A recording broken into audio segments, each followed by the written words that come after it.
Salut les amis, c'est Marcel Coconut. Il y a quelques semaines, Bruno Retailleau était l'invité des Mardis de l'ESSEC, le média des étudiants de l'ESSEC. L'occasion pour ces derniers d'interroger Bruno sur ses films préférés.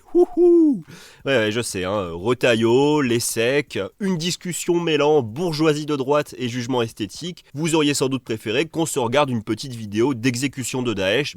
On n'a pas toujours ce qu'on veut dans la vie. Alors ce petit top ciné fit and fun de droitard, il ne contient évidemment aucune analyse esthétique de haute voltige. Regardez un peu le niveau du média. La vidéo, elle commence là-dessus. Les choristes pour une école traditionnelle et la valorisation d'une éducation stricte, ou bien Star Wars pour la lutte contre le côté obscur. Voilà, donc les types qui font l'interview, ils n'ont pas compris que les choristes, c'était une ode simpliste à l'anticonformisme, une éloge convenue de la rébellion anti-autoritaire, anti-traditionnelle. Là, ça devient un plaidoyer pour l'école traditionnelle et l'éducation stricte.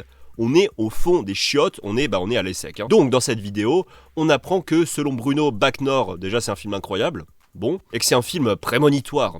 Bac Nord, ce film est incroyable, il est prémonitoire. Voilà, je sous-titre. Bruno nous dit l'air grave que Bac Nord c'est prémonitoire parce que ça montre comment les banlieues sont sauvages, comment la migration alimente le crime organisé et comment il faut agir ASAP pour endiguer le narcotrafic des Noirs et des Arabes. Contrario, quand Bruno nous parle du Parrain, qu'il a moins aimé qu'Intouchable, il a l'air beaucoup plus détendu. Le Parrain qui est d'ailleurs présenté par les étudiants de l'ESSEC comme ça. Le Parrain pour le goût de la loyauté et des traditions familiales.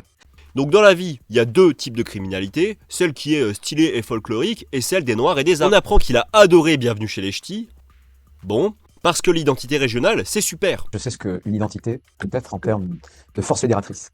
Voilà, le repli identitaire c'est génial, sauf quand ça concerne les racisés, les LGBT, etc. Là, à ce moment-là, c'est du communautarisme en non-mixité et c'est presque pire que le nazisme. Donc il y a deux types d'entorses à l'universalisme républicain, selon Retailleau, celui qui est une force fédératrice qui sent la rillette et celui des Noirs et des Arabes. On apprend également que Bruno a adoré La La Land, je veux dire, écoutez-le. Ah La La Land, j'ai adoré la bande musicale. Ah, putain, c'est con, tu t'es trompé Bruno, tu t'es trompé. Il fallait répondre. La La Land, ce décalque de merde sans âme et poussif du français Jacques Demy. Jamais, moi, homme de droite patriote, je ne préférerais une copie américanoïde à l'original français. Vive Jacques Demy, vive la France. Encore faudrait-il qu'à l'instar de tes petits copains du compatriote, là, ton patriotisme, ce soit un authentique amour de et intérêt pour la culture française. Donc il y a deux types de prise de distance avec la culture française, celle dont on parle jamais qui consiste à bouffer la bite des Américains et qui concerne tous les droitards de ce pays, et celle beaucoup plus dangereuse qui concerne les Noirs et les Arabes. On apprend que Bruno a bien aimé le Comte de Monte Cristo, et là, j'ai pas de blague, tu as juste des goûts de merde.